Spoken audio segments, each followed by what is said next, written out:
कभी भी आप लोगों की बात नहीं टाली। आज जब हम अपनी पसंद से शादी करना चाहते तो आप लोगों को ऐतराज क्यों? और वैसे भी आप लोग तो हमारे शादी करने से रहे। हमको आईना दिखाने से पहले ना इधर आ। देख देख अपने आप को, शकल देख अपनी। बताओ किसके हाथ मर दी इस कंचन सिकाया को? ना शकल ना सूरतिया, बना दो हमको दुल्हनिया। और वो जो लट्टू हुआ फिर रहा है ना तेरे पीछे, अंगूर की बेल की तरह चिपका पड़ा है, अरे वो कोई बहरूपिया है। चाहे कोई कितना भी बदसूरत क्यों ना हो, लेकिन एक माँ के लिए उसके बच्चे कभी बदसूरत नहीं होते, ऐसा कहता है अनमोल।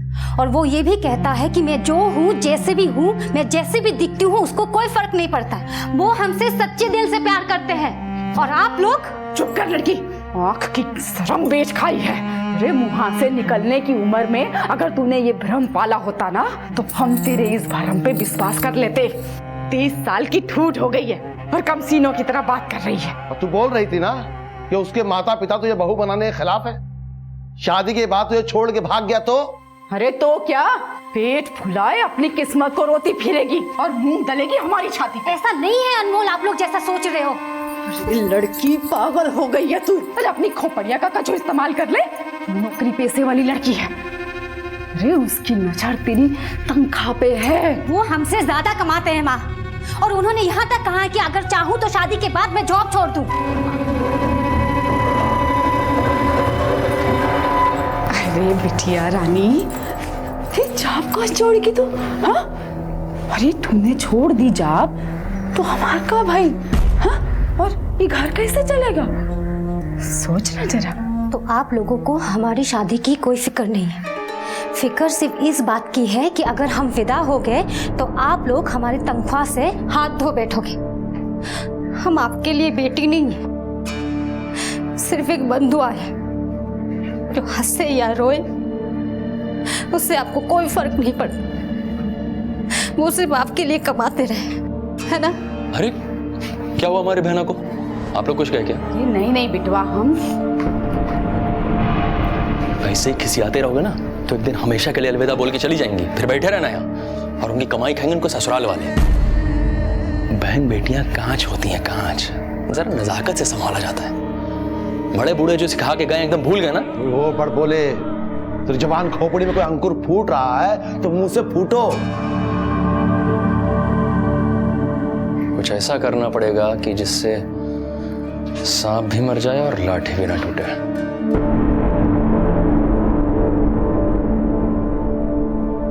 माता पिता और संतान का रिश्ता किसी लेन देन के तराजू में नहीं तोला जा सकता, क्योंकि ना तो संतान कभी अपने माता पिता का कर्ज चुका सकती है और ना ही माता पिता अपना दायित्व किसी एहसान की तरह से निभाते हैं। लेकिन अगर इस रिश्ते में निजी स्वार्थ हावी हो जाए तो नुकसान इसी रिश्ते को भुगतना पड़ता है। बहन बेटी की शादी की चिंता हर माता पिता और भाई को होती है, लेकिन माधुरी के माता पिता और भाई इस चिंता से ग्रसित थे कि अगर माधुरी की शादी हो गई तो उनकी आर्थिक समस्याएं बढ़ जाएंगी, क्योंकि सभी माधुरी की कमाई पर निर्भर थे। कम सुंदर होने को अपनी शादी ना होने की वजह समझने वाली माधुरी ने अब अपनी पसंद का जीवन साथी ढूंढ लिया था, और उसी के साथ शादी करने का उसका अड़ियल रवैया माधुरी के परिवार के गले की हड्डी बन चुका था। और लालची इंसान अपनी मजबूरी में भी फायदा उठाने की सोचता है, और यही वजह थी कि करीबी रिश्ते साजिशों का खेल खेलने की फिराक में थे।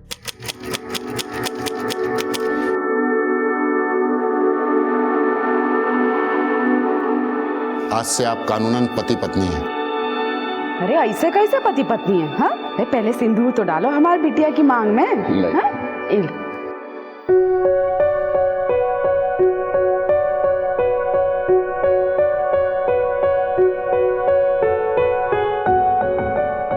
अच्छा, अब हमें इजाजत दीजिए। अच्छा बेटा, बस खुश रहो। अरे जी जी, फोटो तो रह गई। ले ले। सब सामान ले लिया ना? हाँ, और छूट भी गया है तो कभी भी जाके ले आएंगे। हम अपनों से सिर्फ विदा हुए हैं, उनसे पराये नहीं। अरे अब तो ये पराया धन हमारा हो चुका है। कुछ दिनों के लिए अब तुम्हें इतनी सी दूर भी नहीं जाने देंगे। वैसे आपके माता पिता, उनसे पहले मिल लेते तो? अभी नहीं, कुछ राज समय के साथ ही सामने आते हैं तो अच्छा होता है। लेकिन तुम टेंशन मत लो, वो तुम्हें जरूर अपनाएंगे।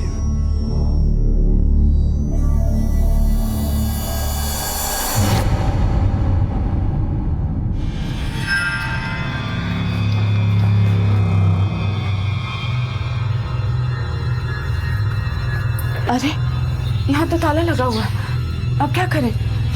महेश बेटा तू दोबारा फोन लगा। आप जिस नंबर को डायल कर रहे हैं अरे क्या वो हुआ? इस समय स्विच ऑफ है। फोन लग नहीं रहा। अनमोल को लगा ना? हाँ आप जिस नंबर को डायल कर रहे हैं वो इस समय स्विच ऑफ है। नहीं लग रहा। शादी कब हुई तू दोनों? सब 5 दिन हो गया। हमारी माधुरी अनमोल जी से बहुत प्रेम करती है। अरे उसकी वजह से तो हमने जात पात की भी परवाह नहीं की, लेकिन जब से शादी हुई है जाने वो लड़का हमारी बिटिया को लेके कहाँ गायब हो गया। आखिरी बार बात कब हुई थी आपकी? शादी वाले दिन कोर्ट में। हाँ साहब, हमारी बिटिया हमको बोली थी कि अम्मा हम पहुँचते ही आपको फोन करेंगे। अरे फोन ही नहीं आया। तो साहब हम तो यही समझे कि नई नई शादी हुई है तो माँ बाप कहाँ से याद आएंगे। फिर 2 दिन बाद हमने खुद ही फोन लगाया था, पर 3 दिन से ना माधुरी फोन लग रहा है और ना अनमोल का। घर गए तो ताला। अनमोल के माता पिता या कोई परिवार वाला? अनमोल के माता पिता इस शादी से ना खुश नहीं थे, तो कोर्ट में तो आए नहीं। अब हम तो देखे ही नहीं है उनके माता पिता को। इलाहाबाद के कट्टर ब्राह्मण हैं वो, बस इतना ही जानते हैं उनके परिवार के बारे में।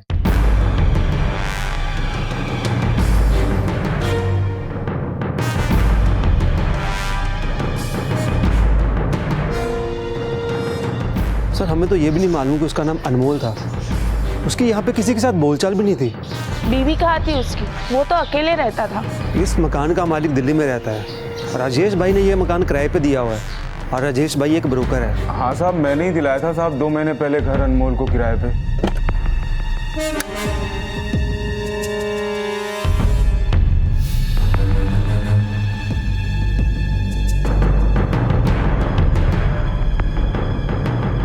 साहब वो बोला उसके गांव का आईडी खो गया है साहब, थोड़े दिन में आके दे जाएगा। 6 महीनों से वो वहाँ किराए पे रह रहा था, वो भी बिना पुलिस एनओसी।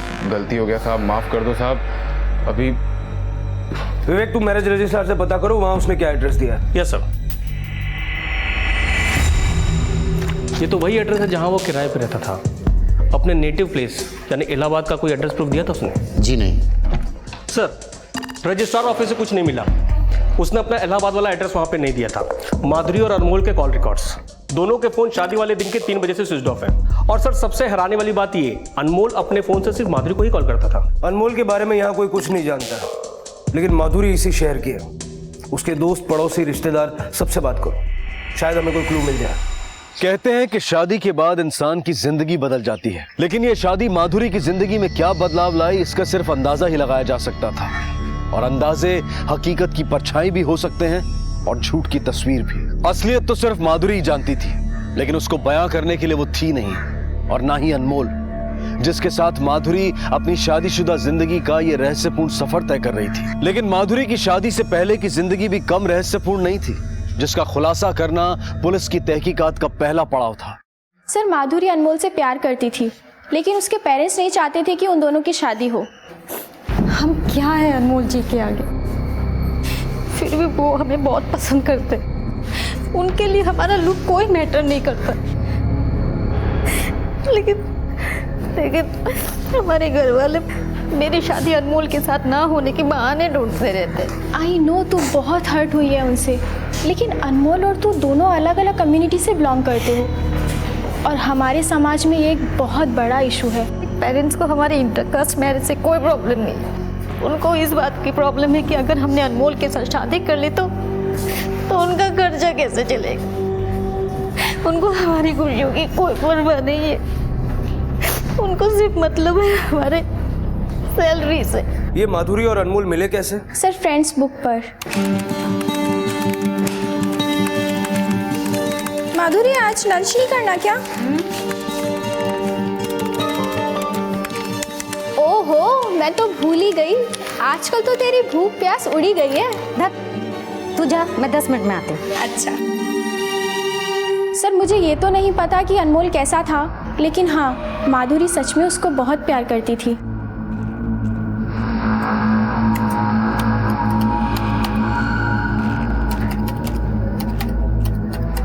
सर, इन दोनों ने अपना अकाउंट 28 दिसंबर 2013 को दिन में 3 बजे के बाद डीएक्टिवेट कर दिया था। ठीक उसी दिन दोनों ने शादी की थी और उसी दिन से दोनों का फोन स्विच ऑफ आ रहा है। माधुरी की फ्रेंड के मुताबिक माधुरी के माता पिता इस शादी से खुश नहीं थे, क्योंकि माधुरी उनका बैंक बैलेंस थी। अगर इसके पीछे वो लोग हैं तो फिर ये अनमोल किस खेत की मूली है? और अगर वो माधुरी को शादी के बाद अपने किराए वाले घर पर नहीं ले गया तो माधुरी के समेत गायब कहाँ हुआ? खुद गायब हुआ या किसी के इशारे पर हुआ? हमें माधुरी के मोहल्ले में फिर से जाना होगा। सर,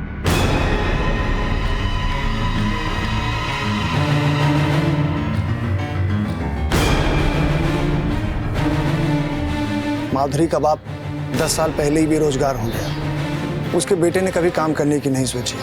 बेचारी माधुरी 18 साल की उम्र से ही काम करने लगी इन निखट्टुओं को खाना खिलाने के लिए, और इनको कभी इस बेचारी पर तरस नहीं आया। ये मुफ्त में मेरा राशन खाते रहे और पैसे बेचारी माधुरी चुकाती रही। भैया, ये fairness cream, perfume, hair gel, घी, बादाम, ये सब हमने कब लिया? फेयरनेस क्रीम, फेस वॉश और जेल तुम्हारा भाई, और घी बादाम तुम्हारे पापा ले गए।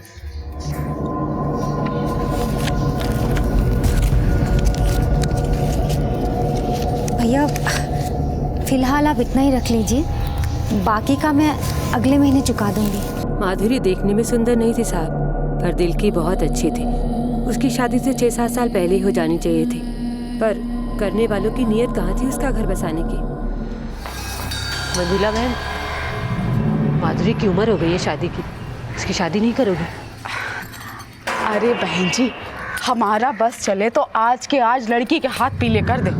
अरे लेकिन कोई पसंद तो करे उसको। अब सच तो ये है कि हम कोई धन्नो सेठ तो है नहीं कि मोटा सा दहेज दे के अपना एक खोटा सिक्का चला ले। एक अच्छा लड़का है, ठीक ठाक कमा भी लेता है, उनकी कोई मांग भी नहीं है। तुम कहो तो बात चला। नहीं, हमारा मतलब कहने का ये है कि दरअसल ना माधुरी शादी करना ही नहीं चाहती है। अरे जब उससे ब्याह की बात करो नट जाती है। बता। फिर एक दिन हम माधुरी से मिले। माधुरी, अरे कैसी है आप? अच्छी हूँ। एक बात बता, तू अपनी माँ के लिए रिश्ते क्यों ठुकरा देती है? देख बेटा, सपनों से घर नहीं बनता, समय रहते शादी कर ले, वरना कोई लड़का हाथ नहीं मिलेगा। अरे ऐसी कोई बात नहीं है, आप ऐसी क्यों बोल रही हो? तेरी माँ तो हमेशा यही कहती है जब भी मैं उसके पास रिश्ता लेकर जाती हूँ। फिर पता नहीं माधुरी के घर में क्या बवाल मचा कि उसका भाई महेश मुझे धमकी देने आ गया। दीदी के मन में हमारे खिलाफ जहर भरना बंद कर दो, वरना तुम्हारे घर में नेवला छोड़ देंगे। सामान उठा के ना भागना पड़ जाएगा, याद रखना। बेटी की कमाई के लालच में अगर उसके अपने ही उसका घर न बसने दे साहब, ऐसे लीचड़ लोग हैं वो। साहब, महेश बड़ा किस्मत वाला है साहब, जो उसको माधुरी जैसी बहन मिली। उसका बहुत ख्याल रखती है वो। उसके बर्थडे पे उसको बाइक गिफ्ट किया था। माधुरी की शादी से पहले उसके घर वालों की हरकतों में ऐसा कुछ नोटिस किया तुम लोगों ने जो अजीब लगा हो? हाँ साहब, माधुरी दीदी की शादी से पहले महेश के ठाट बदल गए थे। मतलब वो कैसे? उन दिनों महेश खूब पैसे उड़ा रहा था साहब। अब बहन की शादी के टाइम कोई फिजूल खर्चा करता है क्या? उल्टा उसने तो हमारा 6 महीने पुराना उधार भी चुका दिया था, 10,000 रुपये। हम मानते हैं साहब, हम बदनसीब अपनी बेटी की कमाई खा रहे थे, पर उसे पालने पोसने में हमने अपना खून पसीना एक कर दिया है। अब अगर वो अपना फर्ज निभा रही है तो इसमें गलत क्या है? फर्ज जब मजबूरी बन जाए तो निभाना भारी पड़ता है। माधुरी की शादी कराने का फर्ज भी तुम लोगों पर भारी पड़ने वाला था, क्योंकि माधुरी के अलावा घर में कोई कमाता नहीं था। कुछ कमाता नहीं, तू फिर भी अपने दोस्त के 10,000 रुपये चुका दिए। साहब, वो पैसे हमें हमारी बहन ने दिए थे, वो हमें परेशान नहीं देख सकती ना, इसलिए। परेशान तो खुद माधुरी थी तुम लोगों से। अनमोल से शादी करा के तुमने उससे पीछा छोड़ाने की सोची, लेकिन उसकी खुशी तुम्हें कहाँ रास आती? इसीलिए तुम सब ने मिलकर उसे मरवा दिया, है ना? ये क्या कह रहे हैं साहब आप?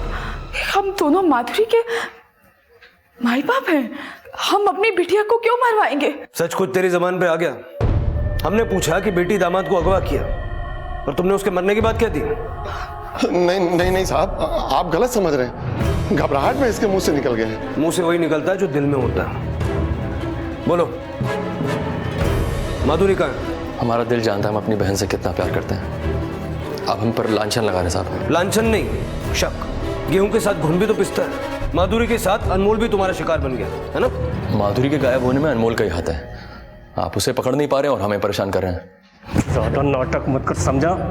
नहीं तो हलक में उंगली डाल के सच निकलवा दूंगा। देखिए, आप चाहें तो हमें मार लें, पर ऐसा घिनौना आरोप हम पे न लगाएं। साहब, हम मानते हैं कि हमने अपनी बिटिया को कभी कोई सुख नहीं दिया, पर उसके गायब होने में हम लोगन का कोई हाथ नहीं है साहब। साहब, हम सच में नहीं जानते अनमोल हमारी बहन को कहाँ लेके गया। हम कसम खा के कह रहे हैं साहब। सच क्या है जल्दी ही सामने आ जाएगा। उसके बाद ये मगरमच्छ के आंसू नहीं, खून के आंसू रहोगे तुम लोग। ये तो साफ है कि माधुरी के घर वाले नहीं चाहते थे कि माधुरी किसी से भी शादी करे, लेकिन उसको मारने से उनका पर्पस सॉल्व नहीं होता, क्योंकि उससे फायदा वो सिर्फ उसके जीते जी उठा सकते थे। सर, उन्होंने जरूर माधुरी और अनमोल को किडनैप करके रखा होगा और डाइवोर्स देने के लिए फोर्स कर रहे होंगे। इनकी चमड़ी उधेड़ेंगे तब सच उगलेंगे।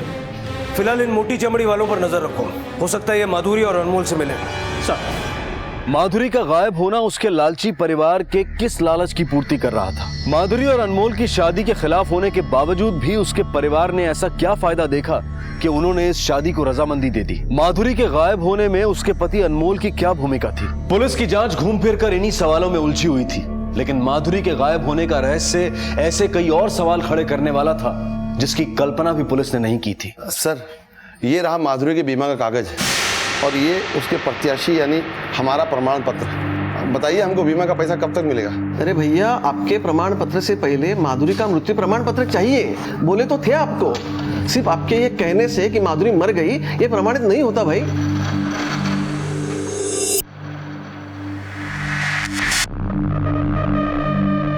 सर, माधुरी का बाप उसका बीमा क्लेम करने आया है। कह रहा है कि माधुरी मर गई है। पहले ही कहे थे कि मत शादी कराओ दोनों की, हैं? तब तो सुने नहीं हमारी, अपने साथ साथ हमारे पैर पे भी कुल्हाड़ी मार ली। अब एक दूसरे की खाल खींचने से कुछ ना होगा। माधुरी के मृत्यु प्रमाण पत्र का क्या किया जाए ये सोचो। बिना उसके बीमा का पैसा नहीं मिलेगा। अपने लाडले की जवान खोपड़िया का इस्तेमाल करो। तो हार तो सठिया आ गई है? अभी तक उसी की सुनते आए ना, क्या नतीजा हुआ बताइए? हमारा तो जी कर रहा है कि उसकी खोपड़ी खोल दे। बोल रहा था कि माधुरी अनमोल की शादी करा दो, हम सब संभाल लेंगे। का संभाल लिया खाक? जे अक्कल आई है। ये देख, एक तो लेके अब बताओ हमें कितने में तोलोगे? ये चेन तो तेरी दीदी की है ना? तुम आम खाओ ना, गुठलियां क्यों गिनती हो? और वैसे भी जब दीदी नहीं है तो उनकी सारी चीज तुम्हारी होगी ना।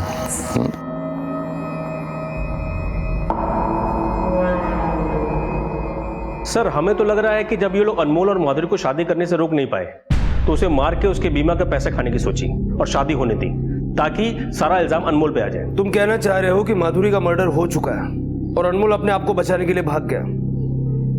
अगर ऐसा होता तो हमें माधुरी की लाश जरूर मिलती, लेकिन यहाँ कहानी कुछ और है। माधुरी की शादी माधुरी के माता पिता की मर्जी से नहीं, बल्कि महेश की रजामंदी से हुई। अब सवाल यह है कि महेश क्यों चाहता था कि अनमोल और माधुरी की शादी हो। इस महेश का बैकग्राउंड खंगालो, पता करो कि जीजा साला बनने से पहले महेश और अनमोल का रिश्ता क्या था। सर,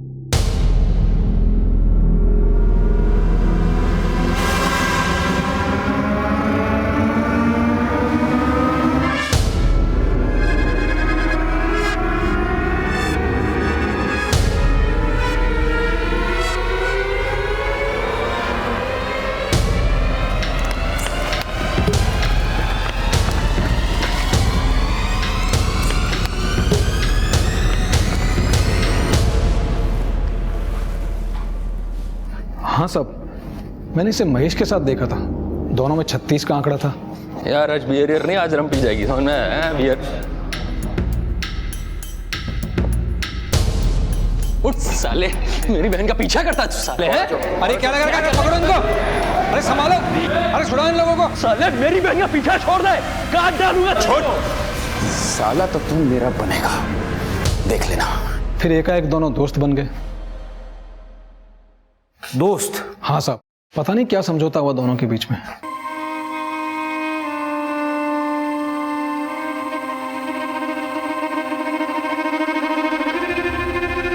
साले तुझे मरने का शौक है जो फिर से आ गया? हम यहाँ झगड़ा करने नहीं आए, सुलह करने आए।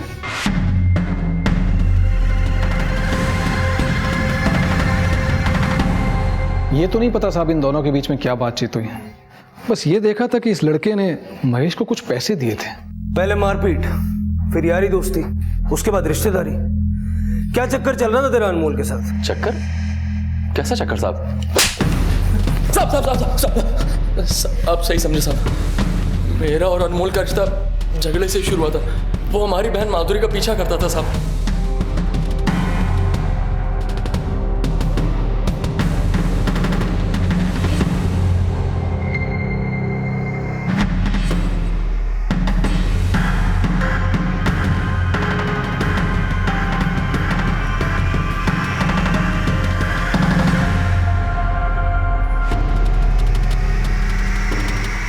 देख रहे हो भैया, दीदी का दीवाना।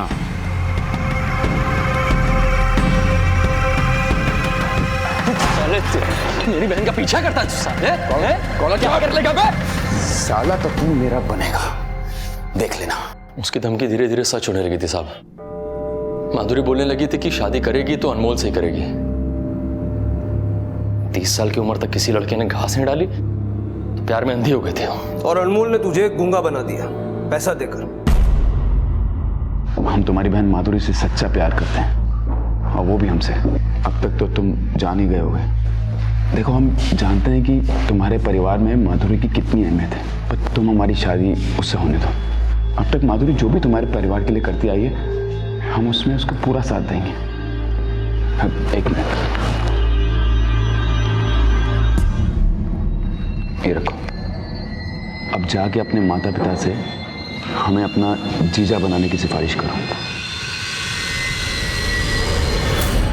थोड़े से पैसों के लिए तूने अपनी बहन को भाड़ में झोंक दिया।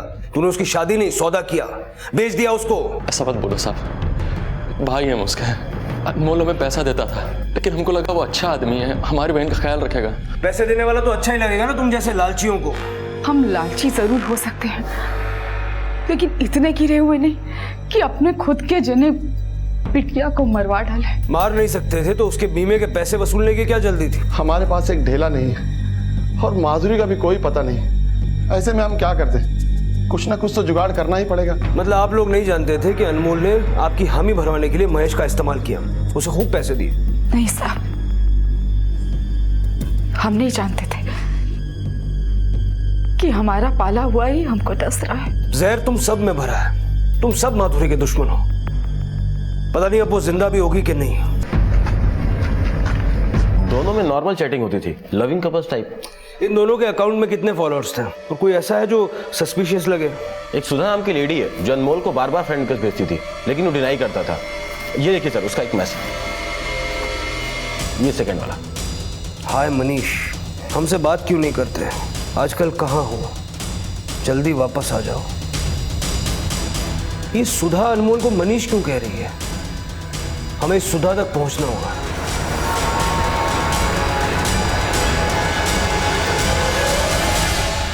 जी, हमारा नाम ही सुधा है। इसे जानती हो? नहीं। इसे तो जानती होगी। हाँ, ये मनीष जी हैं, हमारे पति।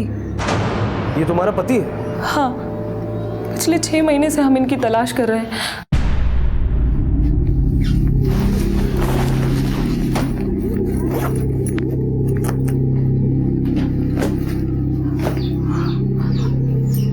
आप कहीं जा रहे हैं जी? और उस दिन के बाद वो आज तक लौट के नहीं आए।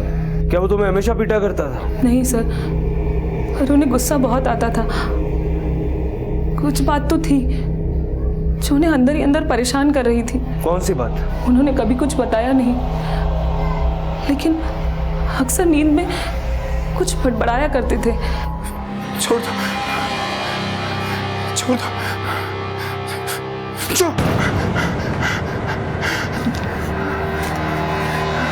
क्या हुआ? हम कई महीनों से उनकी तलाश में थे। फिर एक दिन अचानक हमने उनकी फोटो सोशल नेटवर्किंग साइट पर देखी। हमने उनको कई सारे मैसेज भी किए, पर उनका कोई जवाब नहीं आया। उसे कोई दिमागी बीमारी थी? नहीं, पर अचानक से उनका मूड चेंज हो जाता था और इतना गुस्सा आता था कि अपना आपा खो बैठते थे।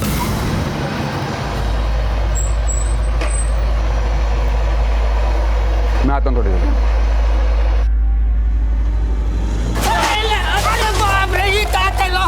और गुस्से में इतने पागल हो जाते थे कि किसी की भी जान ले सकते थे।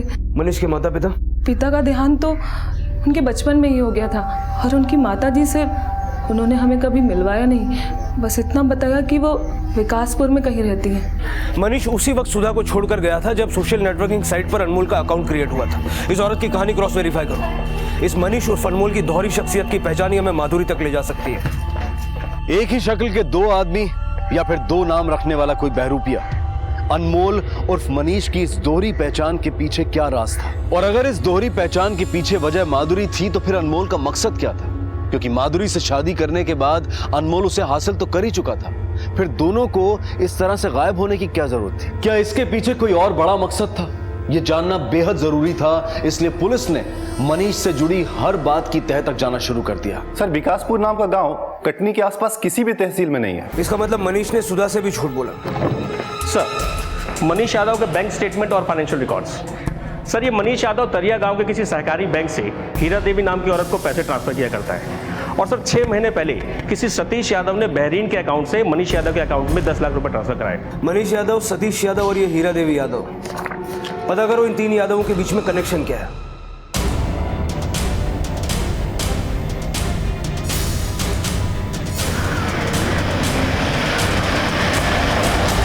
सतीश और मनीष हमारे बेटे हैं। सतीश हमारा बड़ा बेटा और मनीष छोटा बेटा। ये दोनों आपको हर महीने पैसे भेजते हैं? हाँ, हम माँ हैं उनकी। आपके ये दोनों बेटे आजकल है कहाँ? सतीश तो सालों पहले विदेश चला गया है और मनीष तो कटनी में कहीं नौकरी कर रहा है। इसे जानती हैं आप? नहीं साहब। इस मनीष का अनमोल बनके माधुरी की जिंदगी में आने का कोई ना कोई मकसद जरूर होगा। मनीष के परिवार की पूरी हिस्ट्री निकलवाओ और माधुरी के पेरेंट्स को बुलवाओ, शायद वो इनके बारे में कुछ ना कुछ जानते हो। हाँ, हम जानते हैं हीरा देवी को। वो हमारे ही गांव की थी। कुछ 15-18 साल पहले गांव वालों ने उसे गांव के बाहर निकाल दिया था। क्यों? हीरा देवी के पति ने जबरन कुछ गरीब गांव वालों की जमीनें हड़प ली थी। गुस्साए गांव वालों ने उसे इतना मारा कि वो मर गया। फिर गांव वालों ने हीरा देवी और उसके बच्चों को भी गांव से बाहर निकाल दिया। उस वक्त मेरे पिता पंच प्रमुख हुआ करते थे। पिछले साल उनका भी देहांत हो गया। फिर हमने वहां की जमीन जायदाद बेच के ये घर ले लिया था। और उसी के बाद अनमोल माधुरी की जिंदगी में आया? हाँ, कुछ महीने बाद ही। सर, मनीष का भाई सतीश इंडिया में ही है। मैंने पासपोर्ट ऑफिस में पता किया। सतीश उसी वक्त इंडिया आ गया था जिस दौरान मनीष उर्फ अनमोल का माधुरी से चक्कर चल रहा था। मतलब वो भी अपने भाई के साथ मिला हुआ है। हीरा देवी के घर पर चौकसी बढ़ा दो, हो सकता है ये दोनों बेटे अपनी माँ से मिलते हों।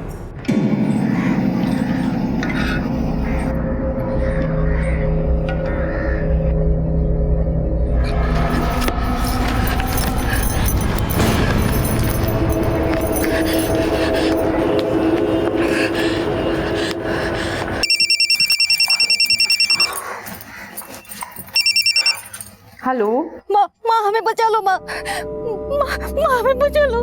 माधुरी, अरे कहाँ हुआ बेटिया? कहाँ है तू?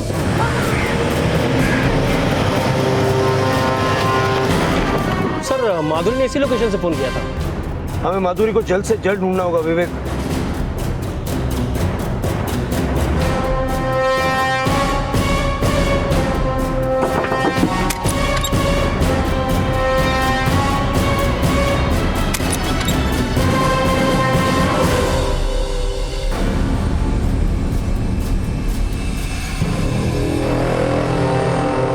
ऐसी कौन सी जगह छिपे थे कि ना किसी ने माधुरी को देखा और ना ही इस अनमोल उर्फ मनीष को? हम जानते हैं हीरा देवी को। वो हमारे ही गांव की थी। 15-18 साल पहले गांव वालों ने उसे गांव के बाहर निकाल दिया था। हेलो शांताराम, जल्दी से बताओ, गांव से निकाले जाने के बाद हीरा देवी और उसके बच्चे अमरपुर के पास किसी जंगल में रहते? साहब, वो लोग खड़िया जंगल में रहते थे।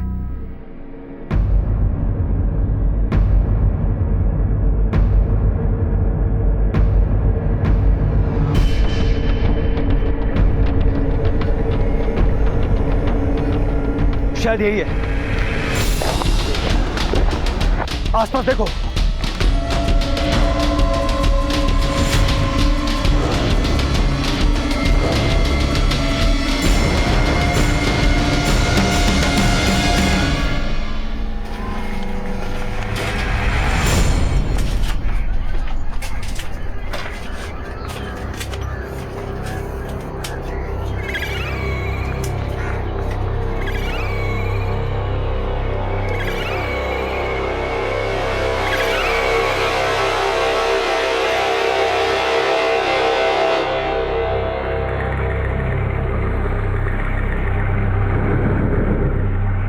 माधुरी को किडनैप करके यहीं रखा गया था।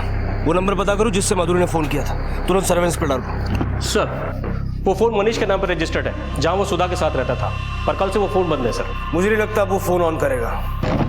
सर अभी राजू खबरी का फोन आया था, उसने मनीष को एक अंडे की स्टॉल पे देखा है, यहीं पास में है।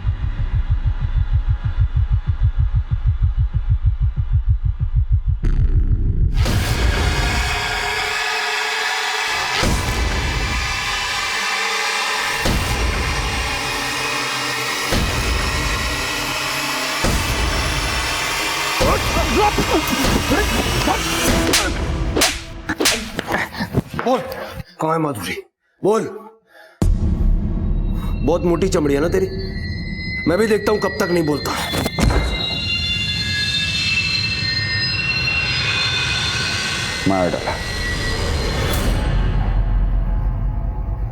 मार डाला हमने माधुरी को। क्यों मारा, बोल। किसका खानदान, हमारी माँ, हमारे पिता, हमारे भाई का दोषी है। उसके दादा ने हमारे पिता की जान ली थी। उसके दादा ने नहीं, गांव वालों ने तुम्हारे पिता की जान ली थी, क्योंकि वो गरीबों की जमीन पर कब्जा करना चाहते थे। अरे कब्जा तो माधुरी के दादा को हमारी जमीन पे करना था, इसीलिए उसने हमारे पिता को फंसाया और उनको मौत का फरमान सुना दिया। इस दगाबाज को तब तक मारो जब तक ये मर न जाए। हमारे पिता तड़प तड़प कर मर गए और उस सरफिरे सरपंच ने हमारी माँ और हमें गांव से धक्के मारकर बाहर निकाल दिया। हम अपने पिता का क्रियाकर्म तक नहीं कर पाए, हम चैन से जी नहीं पा रहे थे। हमें लगा कि हमें कुछ ऐसा करना है जिससे हमारे पिता की आत्मा को शांति मिल सके। जब उस सरफिरे सरपंच ने हमारी कब्जा की हुई जमीन की बिक्री की, तब हमें उसकी नस्ल का पता चला। हमें देखा कि उसका पूरा परिवार माधुरी की कमाई पे जी रहा है। बस तभी हमने माधुरी को उससे छीनने की ठान ली। पहले हमने माधुरी को प्यार के जाल में फंसाया, फिर शादी करने के लिए उसके भाई को पैसों का झांसा दिया और शादी करके उसे हम वहीं ले गए जहां हम अपने गांव से बेघर होके गए थे। अनमोल, ये कहाँ आ गए हम? अनमोल, अनमोल क्या कर रहे हो? अनमोल छोड़ो मुझे। हम नहीं मानते किसी कानून वानून को। तब कहाँ था आपका कानून? जब हमारे पिता को पीट पीट कर मार दिया गया था, तब कहाँ थे आप?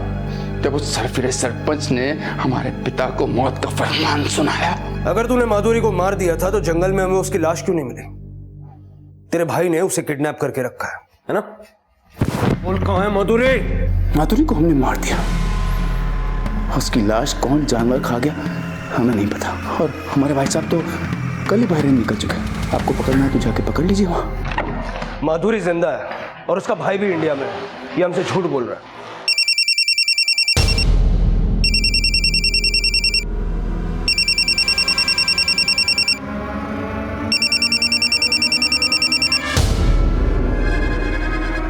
हेलो मनीष,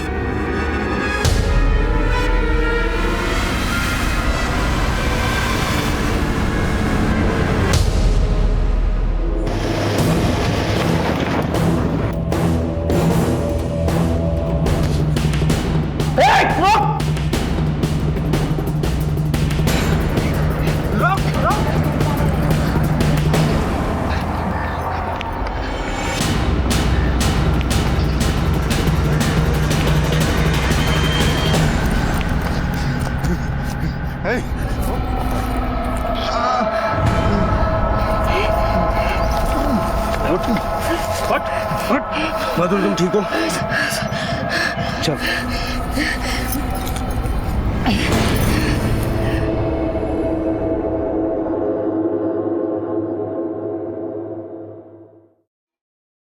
माधुरी, माधुरी बिटिया कैसी? बिटिया अपने माँ को माफ कर देना, बहुत गलती हुई हमसे। नहीं माँ, हम ही गलत थे। आपने सही कहा था, हम जैसी बदसूरत लड़की से बिना मतलब का कोई शादी नहीं कर सकता।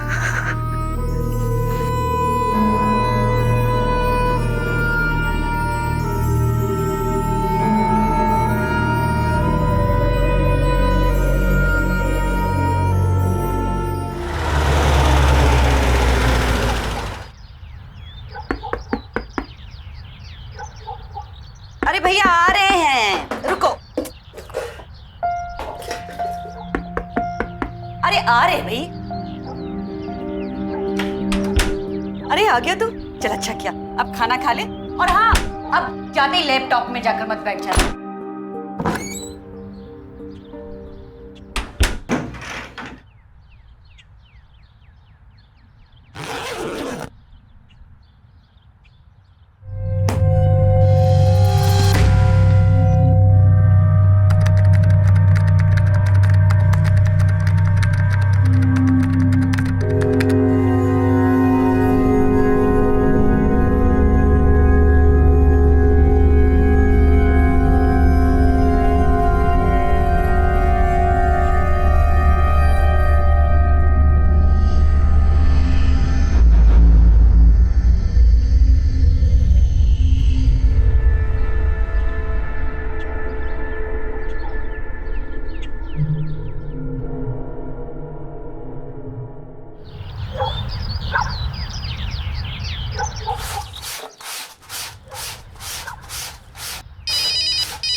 हेलो, नमस्कार मैम, मैं निकी बोल रही हूँ ड्रिंक फोन की तरफ से। अरे भैया काहे परेशान कर रहे हैं?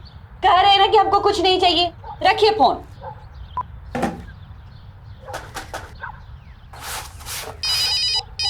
फिर फोन किए, फिर फोन किए, कह रहे हैं ना मत करिए फोन। हेलो, मैं विवेक के कॉलेज से बोल रहा हूँ, आप कौन?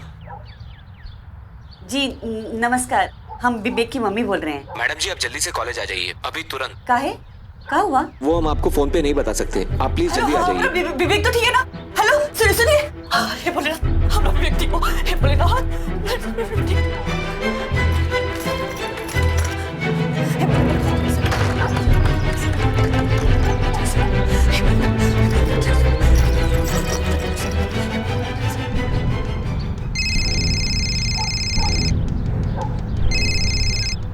हाँ सविता, क्या हुआ? विवेक के कॉलेज से फोन आया था, बुलाए। हमको लगता है विवेक को कुछ हो गया। क्या बोल रही हो तुम? कहाँ हुआ विवेक को? हम जा रहे हैं, आप भी जल्दी आइए। हम तुरंत छुट्टी लेके पहुंच रहे हैं। हाँ जरा जल्दी कहिए जी। भैया जी जरा जल्दी चलाइए ना।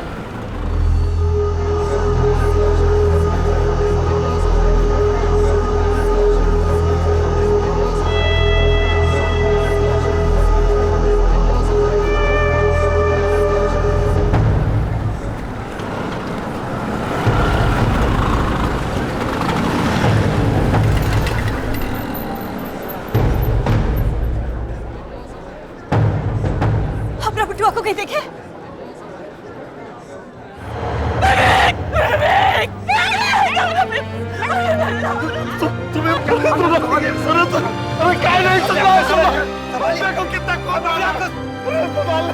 देखिए अपने आप को संभालिए।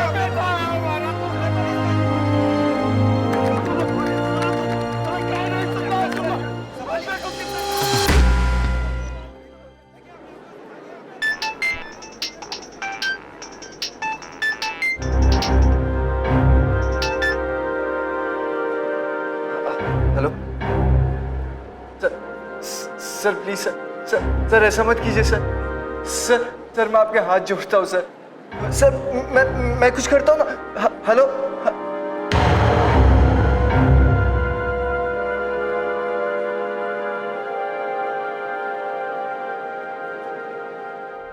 पुणे को जैसे किसी की नजर सी लग गई थी। पिछले 6 महीनों में पुणे में ये 7वीं बार सुसाइड की कोशिश की गई थी। क्या था ये? पढ़ाई का दबाव या कोई बाहरी प्रेशर? ये उम्र वैसे भी मुश्किलों भरी होती है। एक तरफ सब कुछ नया करने का जोश होता है और दूसरी तरफ अपने आप को सेटल करने की फिक्र। क्या इसी कश्मकश का शिकार हो रहे थे स्टूडेंट्स या फिर मामला कुछ और ही था?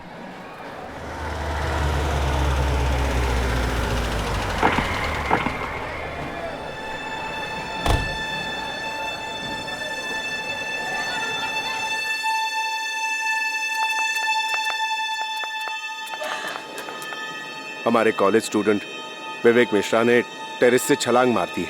अभी कंडीशन कैसी है? अभी ट्रीटमेंट चल रही है। पेरेंट्स? जी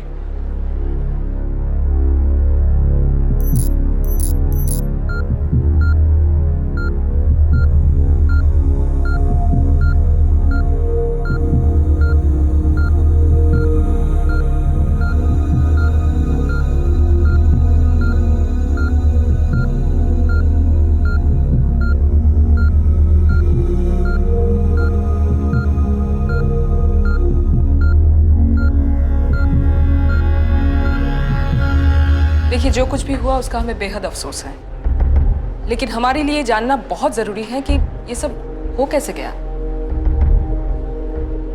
अच्छा, याद करके बताइए, किसी बात को लेकर विवेक परेशान था क्या, या फिर उसके बिहेवियर पे कोई बदलाव? नहीं, कोई परेशानी नहीं थी, लेकिन जब से वो नया कॉलेज में गया था तो कहता था सब बच्चा लोगों के पास महंगा फोन है, लैपटॉप है, उनको भी चाहिए। बहुत समझाया उसको, नहीं माना, जिद पकड़ लिया, ऋषि आके बैठ गया। तब उसकी माँ ने, ये लो मम्मी, ला, ये सब सामान ना जाकर बाजार में बेचा ना, ये तुम्हारी नानी दी थी, इतना दिन से संभाल के रखे थे, अब कोनो जरूरत नहीं, तुम्हारी खुशी से बढ़कर हमरे लिए और कोनो चीज नहीं। जाओ, सब ले जाओ। हम ठीक है। और सुन, एक मिनट। ये तुम्हारी नानी का पानदान है, इमे वो मीठा सुपारी का टुकड़ा ना काट काट के भर दिया करती थी, और हम बच्चे लोग जब भी मौका मिलता था ना झट कर जाते थे। बहुत मार खाए हैं हम और तुम्हारे मामा ना ई पानदान की सुपारी के लिए। बेटा इसको भी ले जा। मम्मी अपना इसे रहने दो। अरे काहे, अब ऐसा बात करेगा ना तो सब बर्तन का कोनो ना कोनो किस्सा बता देंगे। जाओ, जाकर ले जा बच्चों, बस तुम पढ़ लिख जा, सब काम सफल हो जाएगा। ठीक है, जा बेटा।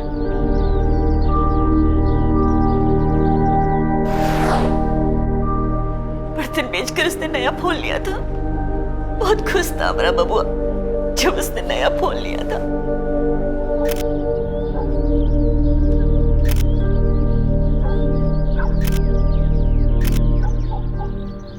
सब फूल पत्ती का फोटो खींचेगा, हमारा नहीं खींचेगा का? अरे मम्मी, आपकी फोटो खींच के क्या करूंगा, कॉलेज में कोई देखेगा तो? काहे? तुमको शर्म आता है कि हम तुम्हारी माँ हैं? अरे नहीं मम्मी, मैं तो मजाक कर रहा था। मैं बोल रहा था कि जो दिल में रहता है उसकी फोटो खींचने की क्या जरूरत। अब आप इतना बोल रहे हो, मैं आपकी एक फोटो खींचूंगा। ठीक है? करो, बात नहीं करो, मैं हम तो नहीं मम्मी, एक फोटो, एक प्लीज, ऐसे वाला, ऐसे करो जैसे आप करती हो हमेशा। ये देखो, ये तो बिल्कुल हीरोइन वाला पोज है। कुछ भी पकता है। मम्मी फोन दिलाए तो खाली मम्मी का फोटो खींचोगे, हमारा नहीं? फोटो में हम भी बहुत अच्छे लगते हैं भाई, खींचो। पापा, आपकी ना फोटो मैं आपकी यूनिफॉर्म के साथ खींचूंगा, सेठ जी के बंगले पे, वो बड़ी वाली गाड़ी है ना व्हाइट वाली, उस पे खींचूंगा। एक पापा ऐसे, इस तरह से, इस तरह।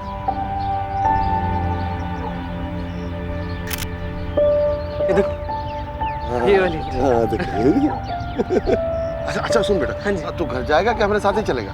पापा मैं थोड़ी देर रुकता हूँ ना यहाँ पे। हाँ ठीक है, ठीक है, ठीक है।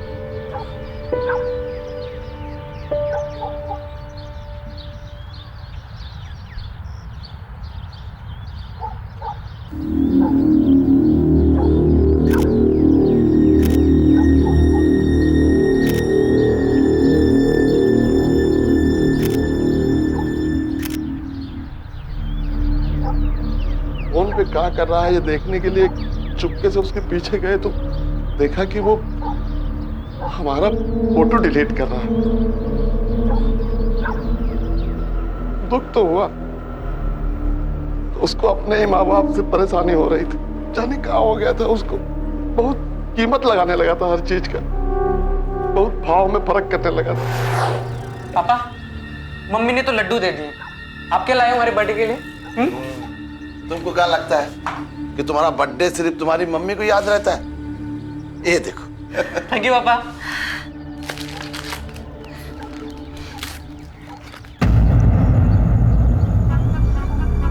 अरे ये तो बिल्कुल सस्ती सी घड़ी है पापा, इसकी तो कोई कीमत भी नहीं होगी।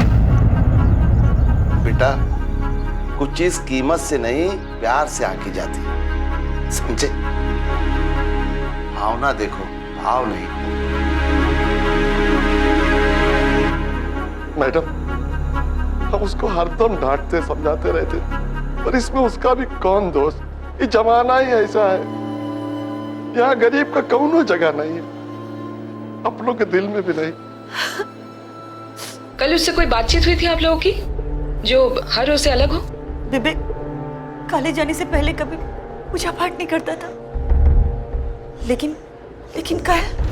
अरे विवेक बेटा, नाश्ता किए कि नहीं? विवेक,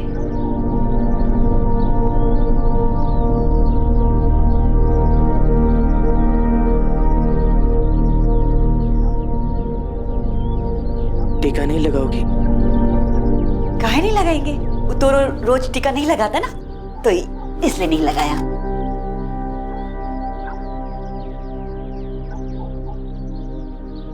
खुश रहो बेटा।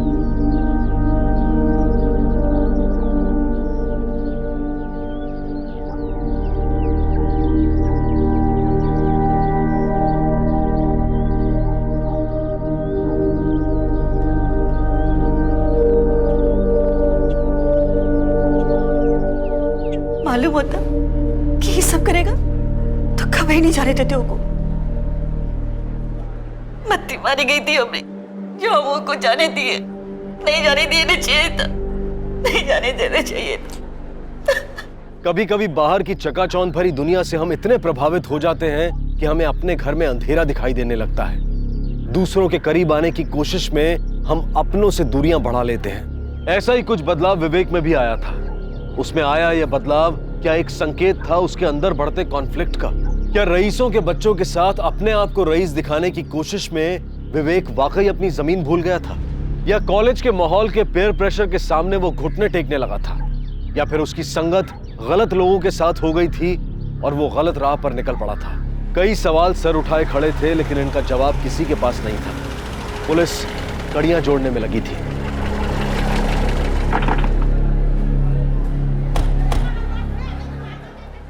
विवेक बड़ा शार्प और स्टूडियस लड़का है। हमारे कॉलेज के चंद उन स्टूडेंट्स में से है जो स्कॉलरशिप लेके पढ़ाई कर रहे हैं, और उनके फादर कोई आईटी कंपनी में सीएफओ के यहाँ ड्राइवर है, और उनके बॉस विवेक की पढ़ाई में फाइनेंशियली हेल्प भी करते हैं। विवेक टेरेस कैसे पहुंचा? इस कॉलेज का टेरेस हमेशा खुला रहता है? नॉर्मली तो टेरेस बंद ही रहता है, पर कभी कभी सफाई के लिए खोलना पड़ता है। रानी जरा टेरेस चेक करो। अच्छा एक बात बताइए, पिछले कुछ दिनों में ऐसी कोई घटना घटी थी जिसकी वजह से विवेक को बुरा लगा हो या ऐसा कुछ? Nothing as such. स्टूडेंट्स थोड़ी बहुत शरारत तो कर ही लेते हैं। अब हाल ही में प्रोफेसर जोशी ने उसकी और मेहुल की कंप्लेंट मुझे की थी। कोई प्रोजेक्ट के बारे में थी वो। प्रोफेसर जोशी से मिल सकते हैं? हाँ श्योर।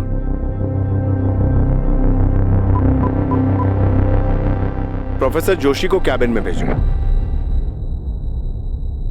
सर विवेक कुछ टाइम से अपसेट था, पर किस कारण से अपसेट था ये पता नहीं। शायद उसका भी कुछ चोरी हो गया था। मतलब? वो सर आजकल कॉलेज में काफी चोरियां हो रही है, बट कौन कर रहा है पता नहीं चल रहा। विवेक के फ्रेंड्स की भी बाइक चोरी हुई है। विवेक ने अपने एक सीनियर स्टूडेंट मेहुल का असाइनमेंट बनाया था, जिसकी वजह से मैंने उसे बहुत डांटा था। फिर दोनों ने मुझसे माफी भी मांगी थी। और हाँ, विवेक ने तो प्रॉमिस किया था कि आगे से वो ऐसा कुछ भी नहीं करेगा। मैडम छत से एक टूटा हुआ फोन मिला है। फौरन लैब भिजवाओ इसको। ओ मैडम। उस दिन के बाद विवेक के बिहेवियर में कोई खास बदलाव नजर आया था आपको? नहीं, आजकल के स्टूडेंट्स कहाँ केयर करते हैं अपनी किसी चीज की, अपनी लाइफ की भी नहीं। एग्जाम्पल आपके सामने है, हर चीज लाइटली लेते हैं। Thank you professor.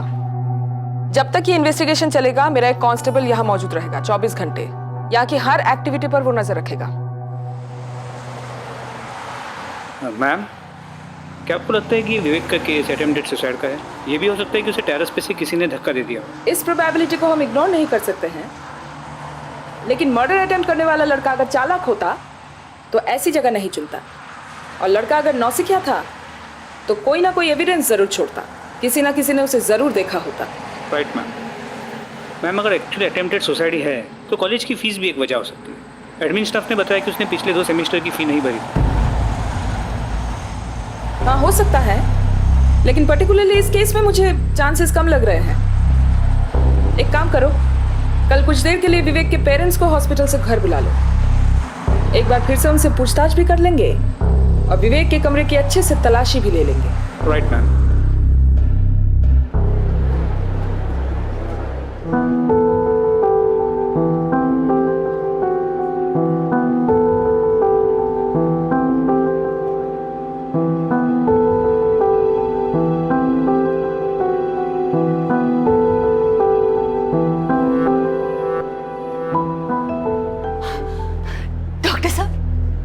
बच्चे कैसे?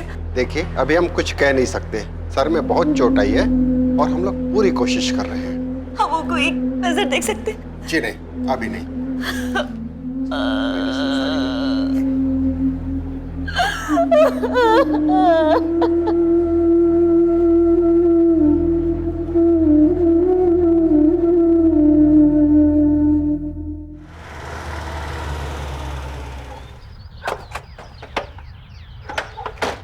चौहान, तुम विवेक के बारे में पड़ोसियों से पूछताछ कर लो। चलो।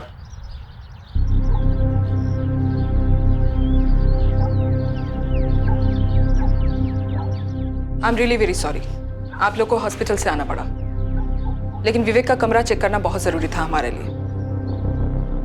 शायद कोई क्लू मिल जाए। कमरा किस तरफ है? बगल वाला। चेक करो। हम लोग कॉलेज भी गए थे, प्रिंसिपल ने बताया कि विवेक ने पिछले 2 सेमेस्टर की फीस नहीं भरी। क्या ये वजह हो सकती है कि विवेक ने सुसाइड करने की कोशिश की? ऐसा हो ही नहीं सकता है मैडम। हमने दूसरे नहीं बल्कि तीसरे सेमेस्टर का पैसा भी विवेक के हाथ में दे दिया था। हाँ पापा। ये लो पैसा। और सुनो बेटा, पैसा थोड़ा संभाल के खर्चा करो। जब से बड़का कॉलेज में गए हो बहुत खर्च कर रहे हैं। पापा, इतने बड़े कॉलेज में गया हो तो पैसे तो खर्च। देखना पापा, एक दिन अब पढ़ लिख के ना इससे भी बड़ा बंगला बनाऊंगा आपके लिए। हमको पता है, हमारा विवेक पढ़ लिख के बहुत बड़ा आदमी बनेगा। लेकिन कॉलेज का कहना है उनको फीस मिले ही नहीं। हो सकता है कहीं और खर्च कर दिया होगा। सब कुछ तो लाके देते थे, उसको कहाँ खर्च करेगा? कहीं दोस्त वोस्त के साथ भी तो खर्चा हो सकता है। दोस्त थे कि भी नहीं, कहाँ मालूम।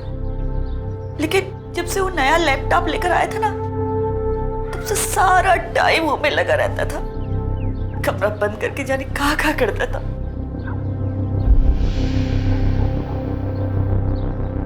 पुराने दोस्तों से बातचीत नहीं करता था, और अगर कोनो से बात करता भी था तो अपना कमरा से फोन से ही बात करता था।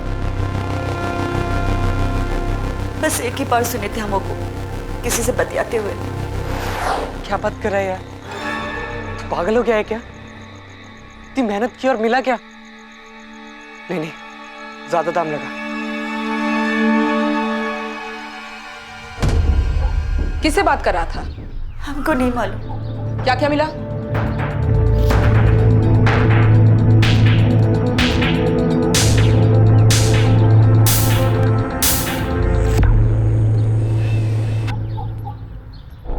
साहब, मैं बोलूँ तो अच्छा विवेक ना बहुत अच्छा लड़का है, और मेरा स्कूटर के पीछे से बिल्कुल दीवाना है वो। यही लड़कपन में उसने मेरा स्कूटर भी एक दिन घुमा दिया। अरे वो अरे काजल, अरे रोजा क्या करे तू? हाँ वो अरे क्या हुआ, कुछ बोलेगा? वो मैं स्कूटर लगा के सब्जी लेने गया था, वापिस आया तो स्कूटर। क्या हुआ? हाँ, स्कूटर चोरी गया क्या? हाँ, मैंने बहुत ढूंढा काका, कहीं नहीं मिला। चला चला, पुलिस आ जाओगे। चला चला, पुलिस आ जाओगे। चला। हम पुलिस स्टेशन भी गए थे, लेकिन वहाँ पर पुलिस वाले लोग विवेक से ऐसा आला वाकला पूछने लगा कि मेरे को बहुत खराब लगा था। बोला कि नहीं, रिपोर्ट नहीं करने का, हम बिना रिपोर्ट करके वापस चले जाए। ठीक है, विवेक के बारे में अगर आपको और कोई बात याद आए तो हमें इन्फॉर्म कर दीजिएगा। जरूर सर। मैम, काका की स्कूटर और विवेक के करीबी दोस्तों के बाइक का चोरी होना, वो भी 1-2 हफ्ते के अंदर, ये इत्तेफाक नहीं हो सकता। You are right. जहां भी स्कूटर और बाइक चोरी हो रहे थे, विवेक वहां पे मौजूद था। हो सकता है इन चोरियों में वो शामिल हो। विवेक का लैपटॉप साइबर सेल भेजा? Yes ma'am.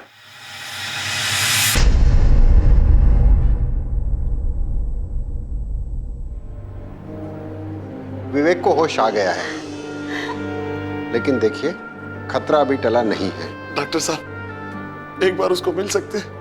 जी, लेकिन आप उसे ज्यादा परेशान मत कीजिएगा।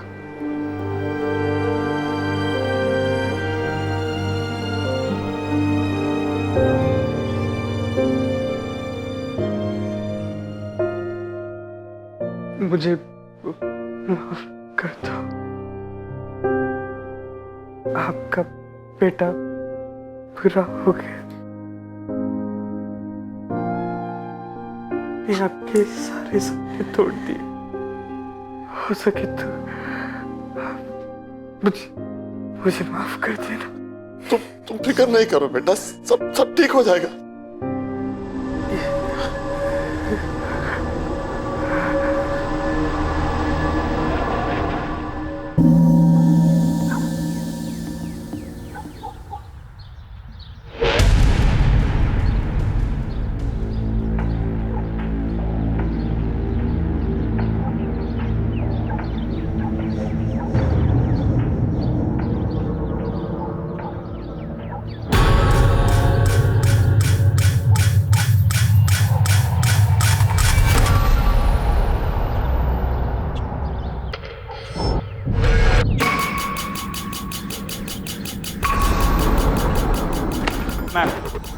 एसएसपी कॉलेज में फिर से 2 बाइक्स की चोरी हुई है। व्हाट? कांस्टेबल कदम क्या कर रहा था? कदम को प्रिंसिपल ने बुलाया था केस की अपडेट के लिए। चौहान, इन चोरियों का जल्द से जल्द पता लगाओ, शायद इससे हमें कोई ठोस क्लू मिल जाए। फास्ट। Yes ma'am.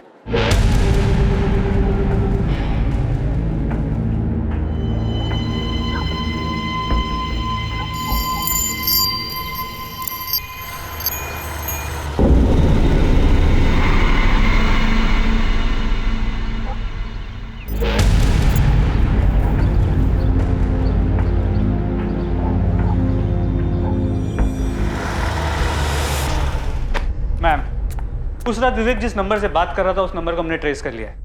नंबर किसी राजू के नाम पे। वंडरफुल, उठा लो उसको। मैम।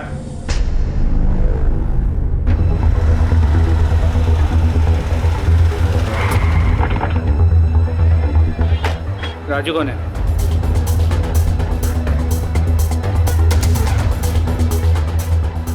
राजू? हाँ साहब। विवेक को जानते हो? विवेक मिश्रा। जानता हूँ साहब, लेकिन हुआ क्या है? कैसे जानते हो? वो साहब, उसने मुझे एक स्कूटर बेचा था।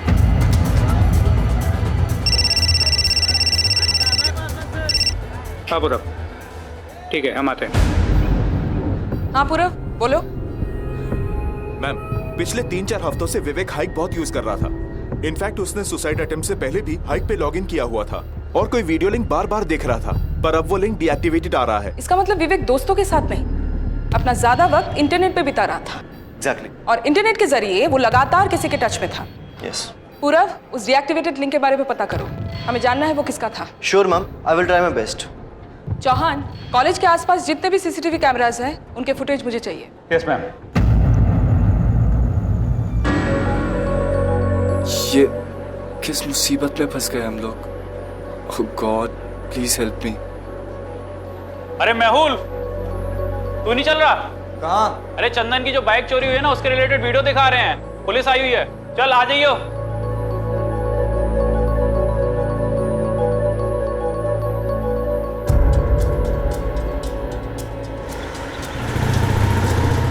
Boss boss boss,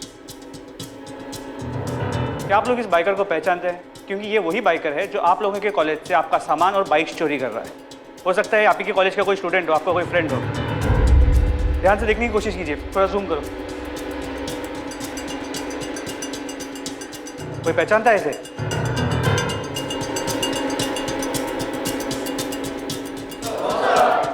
okay, laptop ले लो। Thank you.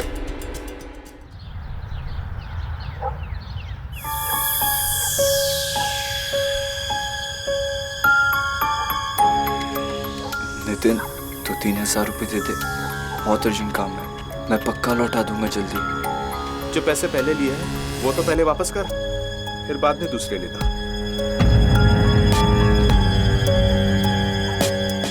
विक्रम यार, 3-4 हजार रुपये दे दे, बहुत अर्जेंट है, मैं पक्का लौटा दूंगा तुझे।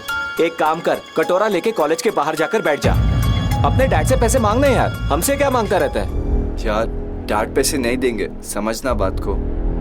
और डैड अगर पैसे नहीं दे सकते तो हम क्यों दे? प्लीज यार भाई, तू जाना यार यहाँ से।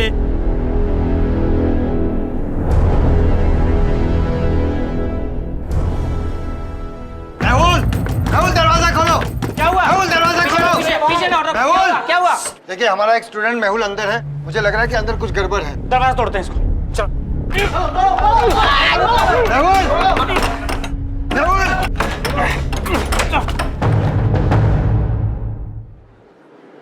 सॉरी, हम लोग उसे बचा नहीं पाए।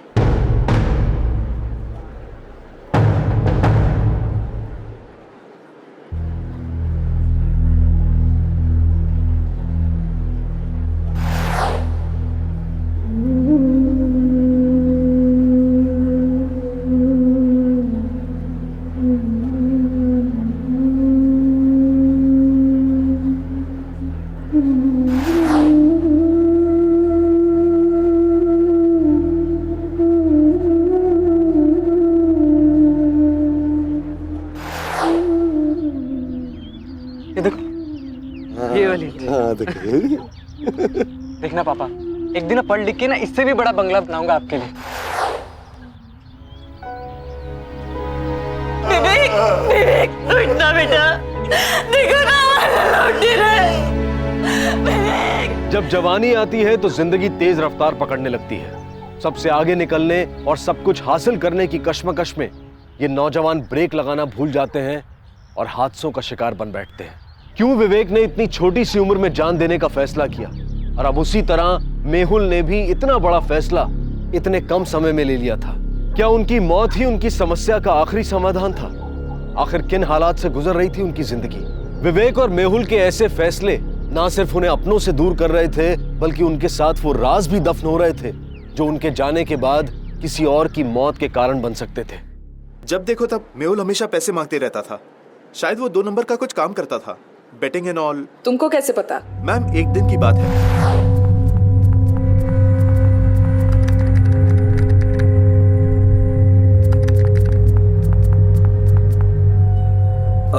नितिन, हाँ सुनना यार, तेरा नेट चालू है? हाँ चालू है। मैं 10 मिनट के लिए यूज करूं क्या प्लीज? सिर्फ 10 मिनट के लिए, ठीक है? हाँ, फिकर नॉट यार। ये ले, चल ले। थैंक्स। आता हूँ 10 मिनट में। हाँ।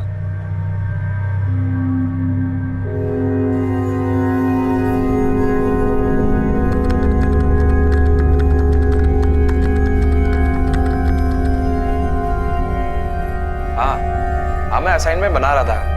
वो मेहुल ने लिया ना मेरा लैपटॉप।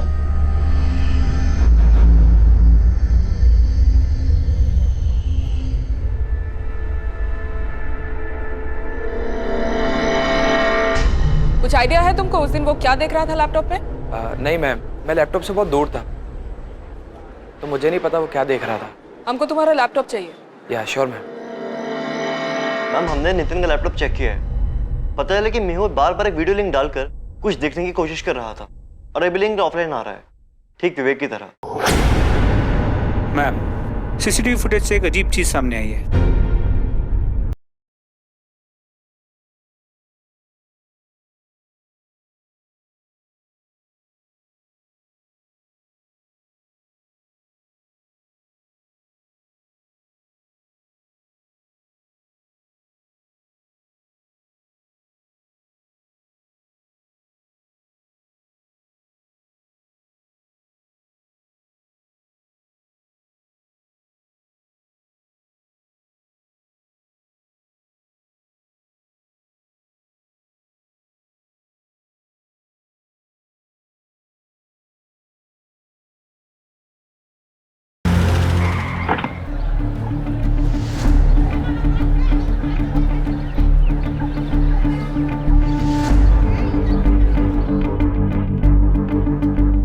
Thank you.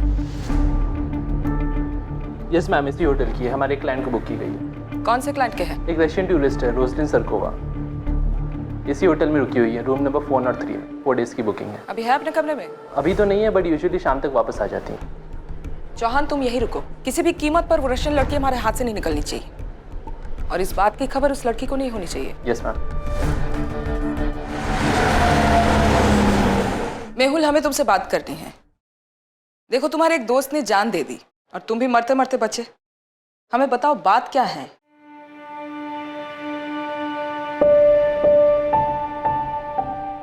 मुझे फेसबुक पे एक फॉरेनर लड़की का फ्रेंड रिक्वेस्ट आया, तो मैंने एक्सेप्ट कर ली, और कुछ टाइम में हम काफी क्लोज हो गए।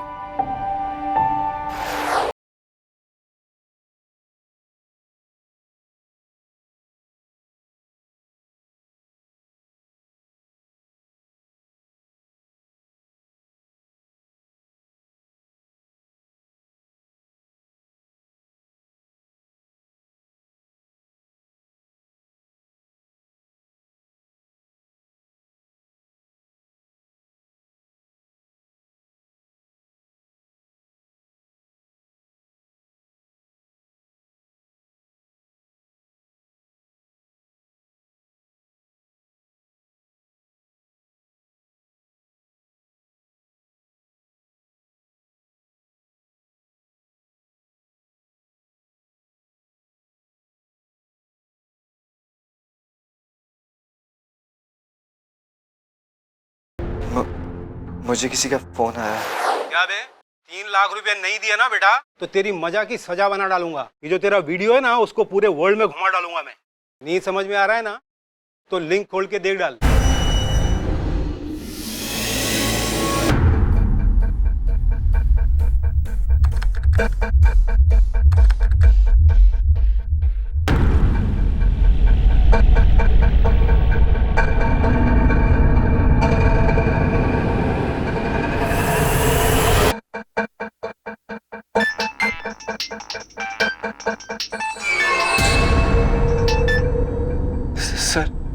सर मैं इतने सारे पैसे कहाँ से लेके आऊंगा और वो भी इतना जल्दी?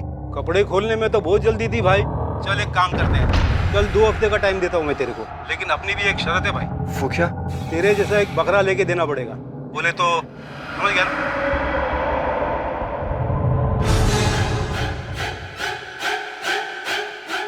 हर सौदे की एक कीमत होती है, लेकिन ये एक ऐसा सौदा था जो चोरी छुपे किया जा रहा था, जिसमें कीमत और मजबूरी दोनों ही ज्यादा दिखाई दे रही थी।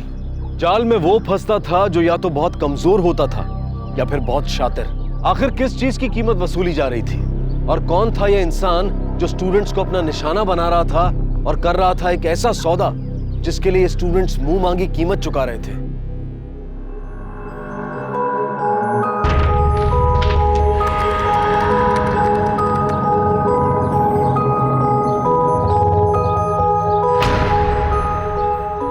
सही है ना?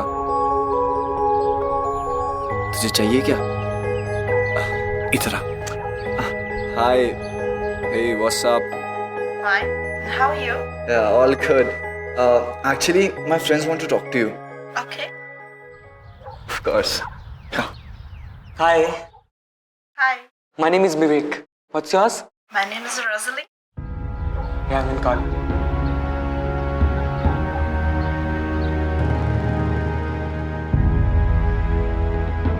मतलब जो लोग पैसों के लिए तुम्हें ब्लैकमेल कर रहे थे वो लोग विवेक को भी ब्लैकमेल करने लगे।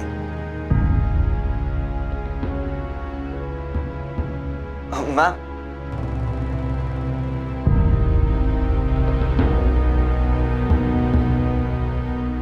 कुछ कहना है?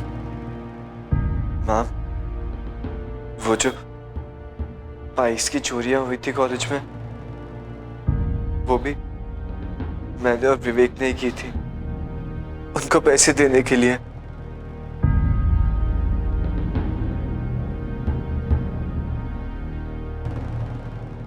I'm sorry mummy.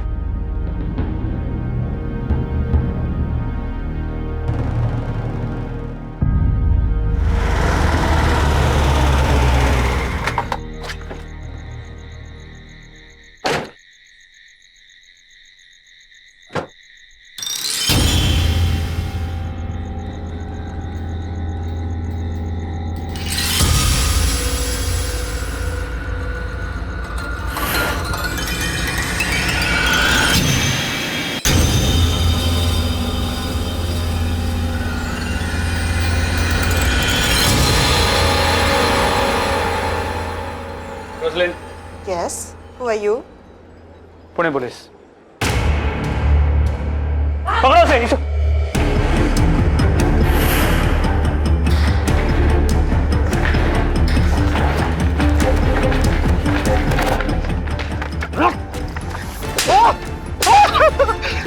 हमें क्यों मार रहे हो? हम सवाल नहीं जवाब सुनते, समझा? क्या कुछ नहीं किया। I'll call you back. Good morning ma'am. Morning पूरा।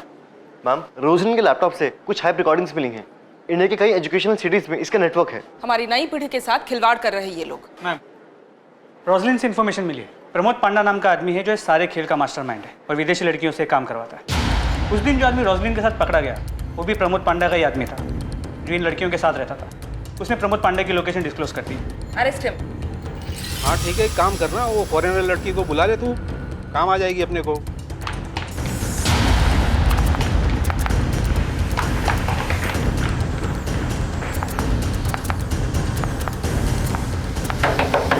चल मैं फोन करता हूँ तेरे को। आ रहा हूँ भाई, आ रहा हूँ। पुलिस क्या हुआ? क्या हुआ? क्या हुआ? कहाँ ले जा रहे हो मेरे को? जिंदगी संभाल।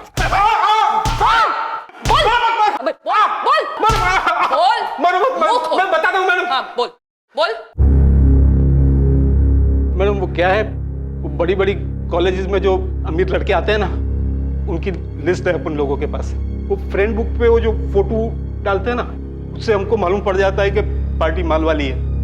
फिर हम फिरंगी लड़कियों से उनको फ्रेंड रिक्वेस्ट भिजवाते हैं और फिर वो लड़के फौरन रिक्वेस्ट एक्सेप्ट कर लेते हैं।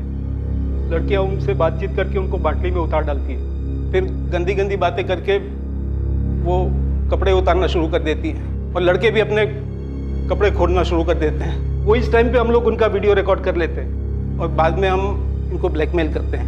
मैडम ये लोग तो हमारे लिए पैसों का झाड़ है, जब भी जरूरत पड़ते है तब झाड़ हिलाते तो पैसे मिल जाते।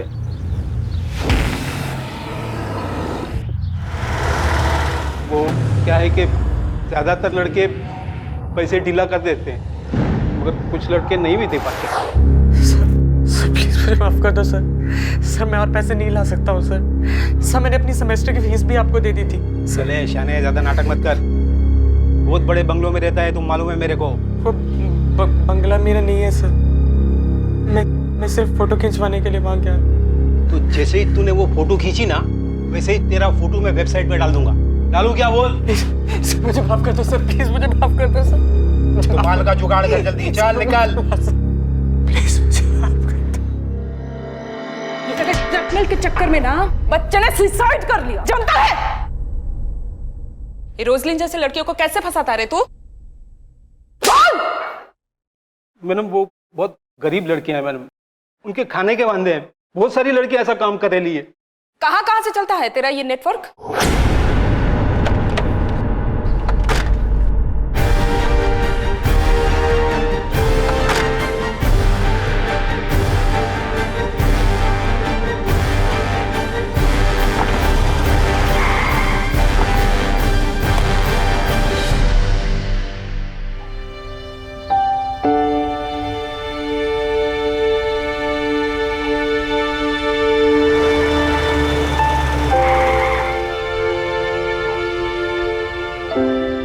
आप लोग कहीं जा रहे हैं?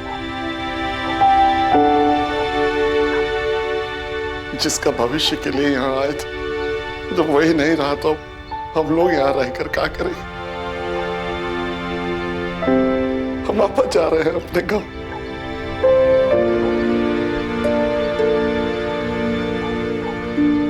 अपना घर बेच के हमको ये पैसा मिला है।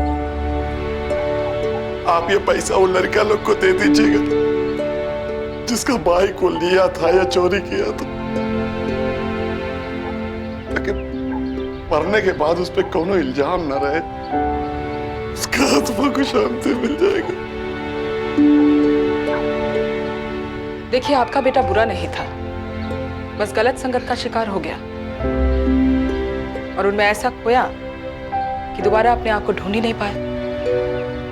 कहते हैं excess of everything is bad, यानी कि अति हर चीज की बुरी होती है। इंटरनेट के बहुत फायदे हैं लेकिन नुकसान भी है। यह आप पर डिपेंड करता है कि आप उसका इस्तेमाल कैसे करना चाहते हैं। किसी भी ऐसी एक्टिविटी में इन्वॉल्व मत होइए जो आपको शर्मिंदा करे। आप जो हैं जैसे हैं उस पर गर्व कीजिए, क्योंकि जो आप में है वो किसी और में नहीं। लेकिन दूसरों के जैसा बनने की कोशिश में हम अक्सर गलतियां कर बैठते हैं। विवेक ने भी अपनी हकीकत छुपाने की कोशिश की थी और दिखावे की झूठी दुनिया में कदम रखा था, और ये कदम उसे मौत की दहलीज तक ले गया। प्रमोद पांडा जैसे लोगों के लिए इन बच्चों की जान की कोई कीमत नहीं। ये तो कोई अरुण और सविता से पूछे कि उन्होंने क्या खोया है। युवाओं से ये विशेष विनती है कि ऐसी बुराइयों से दूर रहें और अपना ध्यान केवल अपनी पढ़ाई और अपने उज्जवल भविष्य पर रखें। अब मैं अनूप सोनी आपसे विदा लेता हूं। फिर मुलाकात होगी अगले एपिसोड में एक और चौंका देने वाले केस के साथ। तब तक अपना और अपने परिवार का ख्याल रखें और देखते रहें क्राइम पेट्रोल डायल 100। सबक एक को सीख हम सबको।